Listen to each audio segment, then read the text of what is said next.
বিসমিল্লাহির রহমানির রহিম। সকল প্রশংসা আল্লাহর, সকল ক্ষমতার মালিক আল্লাহ মহান। আসসালামু আলাইকুম আমার প্রাণ প্রিয় সকল আপনজন, কেমন আছেন? আমি আপনাদেরই সামান্য একজন কান্তা আপা চলে আসলাম আবারও কিছু সুখবরের বার্তা নিয়ে। আলহামদুলিল্লাহ আলহামদুলিল্লাহ আলহামদুলিল্লাহ, আল্লাহ মহানের কাছে হাজারো লক্ষ কোটি শুকরিয়া আদায় করছি। আল্লাহ মহান, ইনশাল্লাহ আলহামদুলিল্লাহ। কালকেও একটা বিশেষ সম্মাননা অ্যাওয়ার্ড পেলাম। এটা বঙ্গবন্ধু একাডেমি থেকে দিয়েছে মানব কল্যাণে বিশেষ অবদানের জন্য 2024 অ্যাওয়ার্ড প্রদান করেছেন লায়ন জেবিন সুলতানা কান্তাকে। আর যে অ্যাওয়ার্ডটি যার হাত থেকে নিয়েছি, শামসুল হক টুকু এমপি, মাননীয় ডেপুটি স্পিকার, বাংলাদেশ জাতীয় সংসদ। আলহামদুলিল্লাহ। আসলে যে কোনো কাজের যখন মূল্যায়ন করা হয় তখন কিন্তু কাজের স্পিডটা বেড়ে যায়। তো আমি এই যে সব কিছুর মূলেই তো আপনারা সেবা নিতে আসছেন, সেবা পাচ্ছেন বলেই হয়তো এই সামাজিক যোগাযোগের মাধ্যমে যোগাযোগ করাই দিচ্ছি, একে অন্যের সাথে জীবনসঙ্গী মিলিয়ে দিচ্ছি। তার জন্য কৃতিত্ব কিন্তু আপনাদের। সকল প্রশংসায় আল্লাহর, আমরা ওসিলা মাত্র। আল্লাহ কখন কাকে কোন অবস্থায় রাখবে একমাত্র তিনিই জানেন। আল্লাহর হুকুম ছাড়া একটা গাছের পাতা নড়ে না। তবে হ্যাঁ, আপনি ভালো কিছু আশা করতেছেন, আপনার মূল মাথায় চিন্তা থাকতে হবে শুধুমাত্র নামাজ, রোজা, ইবাদত, বন্দেগী, দান, সদকা, মানুষের কল্যাণ, হজ, উমরা পালন, ভালো কাজ, এর মাধ্যমেই কিন্তু আপনি জীবনে সফলতা পাবেন। আপনাদেরকে আমি অনুরোধ করব, কেউ অতি উৎসাহিত হয়ে আসবেন না। আমি চাই এই সেবাটা যদি অব্যাহত থাকে তাহলে সমাজে কিন্তু চরিত্র এবং ইমান ঠিক রাখার জন্য যেমন বিয়েটাই ফরজ, তো এই জিনিসগুলি খুব সহজভাবেই হয়ে যাবে। আর বিয়ে জিনিসটা যত কঠিন হবে, মানে সমাজে অরাজকতা বেশি সৃষ্টি হবে। মানুষ সৃষ্টির মূল হচ্ছে বিবাহর মাধ্যমে সন্তানাদি, পরিবার, আত্মীয় স্বজন সব কিছু হবে। তাই বিয়ের ব্যাপারটা কিন্তু এত সহজ কিছু মনে করবেন না। বিয়ের ব্যাপারটা একবার যদি আপনি একটা খারাপ ছেলের পাল্লায় পড়ে যান, খারাপ মেয়ের পাল্লায় পড়ে যান, সেই জীবনটাই কিন্তু ধ্বংস। তাই সেজন্য এই ব্যাপারগুলিও কিন্তু আপনাদের মাথায় রাখতে হবে যে আমরা কি চাচ্ছি, আমরা কি পেতে পারি, বা আমরা ওখানে গেলেই আমাদের এই অসম্ভবটাকে উনি সম্ভব করে দিবে, তাও তো না। কিন্তু আমি সব কিছুর মূলে বলবো আমার সকল পাত্র পাত্রী অভিভাবকদের, আপনারা যে আশা নিয়ে আমাদের কাছে আসতেছেন, আমাদেরকে বায়োডাটার ছবি দিয়ে আমাদের মেম্বার হওয়ার পরে আপনারা আল্লাহকে বলবেন। আল্লাহ সকল ক্ষমতার মালিক, আল্লাহ ইনশাল্লাহ মিলিয়ে দিবে কোনো না কোনো উসিলার মাধ্যমে। এটা সবসময় মনে রাখবেন। আমাদের সাথে আপনাদের যোগাযোগের নাম্বারটা বলে দিচ্ছি, 01711860261। এটা আমার অফিসের ম্যানেজারে ধরে।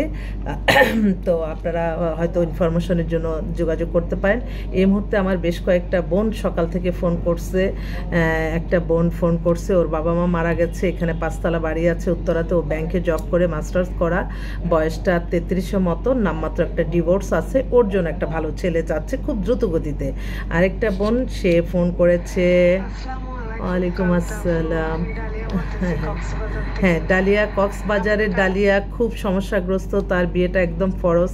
সে বারবারই ফোন করছে যাতে আমি তাড়াতাড়ি মিলিয়ে দিই। আলহামদুলিল্লাহ, আল্লাহ যদি হুকুম থাকে হয়ে যাবে। আরেকটা বোন সিরাজগঞ্জ থেকে, এত ভদ্র একটা মেয়ে, ও আশায় আছে আমার মাধ্যমেই নাকি, আমার ওসিলা নাকি বিয়ে হবে, সেই অপেক্ষায় আছে। সিরাজগঞ্জে বাসা, মেয়েটা বিয়ে পাস। আপনার মেয়ে এমনিতে খুব ধার্মিক মেয়ে। ও একটা চাচ্ছে, মানে ঘর সংসার করবে, এরকম বয়সে তার কোনো আপত্তি নাই। খুবই বেটার মেয়েটা, সিরাজগঞ্জে বাসা। আপনারা চাইলে আমি আপনাদেরকে সহযোগিতা করতে পারি।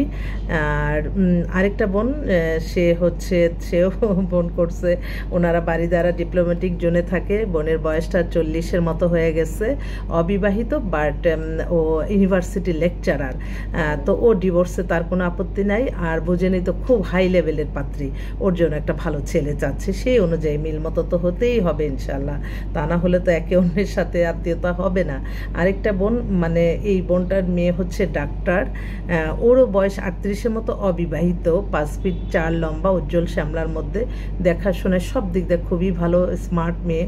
তো ও চাচ্ছিল একটা ভালো একটা ছেলে, দেশে হোক বিদেশে হোক, এরকম একটা ছেলে, তাতে কোনো তারপরে এছাড়াও কিন্তু আমাদের ও আচ্ছা আচ্ছা আচ্ছা।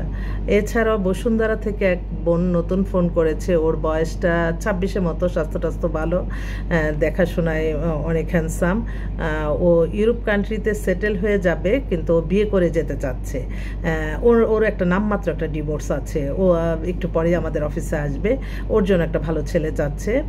আর আরেকটা বোন, এই বোনের কথা আর কি বলবো, মেয়ের বয়স হয়ে গেছে আপনার 36-37-এর মতো, 5 ফিট 5 লম্বা, হ্যান্ডসাম মেয়ে। ও একটা ভালো একটা স্কুলে জব করে, ওর জন্য একটা ভালো ছেলে চাচ্ছে।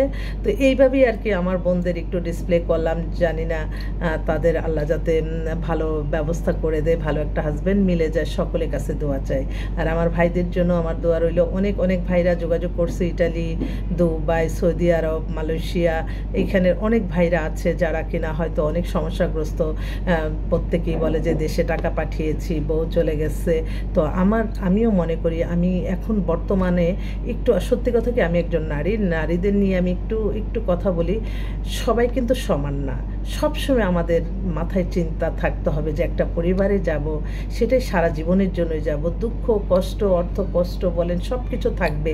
এর মাঝেই কিন্তু আমাদেরকে ওই খারাপ সময়টাকে অতিক্রম করে করে কিন্তু একটা ভালো সময় আসে। সেজন্য ধৈর্যশীল হতে হবে, ধৈর্যের কোনো বিকল্প নেই। অনেক সময় দেখা যায় যে যখন সত্যি কথা সেটা আমার বলতেই হয়, আমার বোনরা যখন এখন এই সামাজিক যোগাযোগের মাধ্যমে কিন্তু অনেক কিছু আমরা জানতে পারছি, ড্রেস আপ, স্মার্ট, সব কিছু আমরা শিখে এগুলি ওই যে ফেসবুকে দেই, হ্যাঁ, আরেকজন হয়তো এটা দেখে নাইস বলে, তারপর তার সাথে মেসেঞ্জারে কথা বলতে বলতে একটা সম্পর্ক হয়ে যায়, তখন দেখা যায়। তো আমার বোনদের একটাই মাথায় থাকবে যে আমি বিবাহিত এবং আমি আমার এই সংসারই সবচেয়ে মেন। আমি সেভাবেই একটা মানুষ সুন্দর বলে ধন্যবাদ আলহামদুলিল্লাহ বলে তাদেরকে বিদায় দিতে হবে, বেশি বাড়ানো যাবে না। মন তো আসলে ওই দূরত্ব থাকলে যা হয় আর কি। আবার আমার ভাইরাও কিন্তু এরকম অনেক বোনরা এসে বলে যে আপা বিশ্বাস করেন, সে আমাকে একটা পয়সাও দেয় না, কোনো শপিং করে দেয় না, সারাদিন সে অন্যকে নিয়ে থাকে, হয়তো অ্যাডিক্টেড ছিলেন, এই পর্বগুলি বেশি বলে। আমার ভাইরাও, যখন আপনার বাবা মা আছে, সবাই আছে, ভালো কথা, যখন আপনি বিয়ে করবেন এই জীবনসঙ্গীটাকে একটু মূল্যায়ন করবেন। জীবনসঙ্গীটা কি দরকার, সে কি চায়, সেটার প্রতি একটু মূল্যায়ন করবেন। আপনি আপনার সন্তানের জন্য সমস্ত পৃথিবী উজাড় করে দিচ্ছেন, কিন্তু যার মাধ্যমে সন্তানটা পেলেন, যেই সন্তানটা আপনার সাথে থাকবেন একটা সময়, কিন্তু ওই ওয়াইফটা আর আপনি সারা জীবন থাকবেন, ওই ওয়াইফটাকে মূল্যায়ন করেন, দেখবেন আপনার অর্ধেক শান্তি চলে আসবে। আপনারা সবসময় করেন কি, যখন ছেলেরা একটু প্রতিষ্ঠিত হয়ে যায়, তাদের চরিত্র হয়ে যায় অন্যরকম, যে অন্যদিকে চলে, কিন্তু মেয়েরা কিন্তু না পারতে জীবন সংসার আঁকড়ে ধরে থাকে। তো ধৈর্যশীলও হতে হবে আমাদেরকে। তো আমি আসলে একটু আপনাদের মাঝে এসে আমি জাস্ট একটু অভিজ্ঞতা থেকে বললাম, কারণ এই সমাজে আসলে অনেকই সমস্যাগ্রস্ত আমি দেখলাম।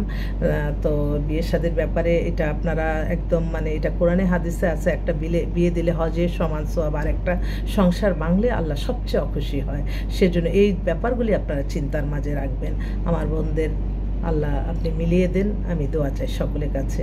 আমি আল্লাহ নামে কাজ শুরু করলাম, আমার আল্লাহর করে সালাম ও দোয়া পৌঁছে দিলাম, আমার প্রিয় নবীজি রওজা মোবারকে সালাম ও দোয়া পৌঁছে দিলাম, আজমির শরীফ খাজা বাবার দরবারে সালাম ও দোয়া পৌঁছে দিলাম, হযরত শাহজালাল শাহপরান মাজারে সালাম ও দোয়া পৌঁছে দিলাম।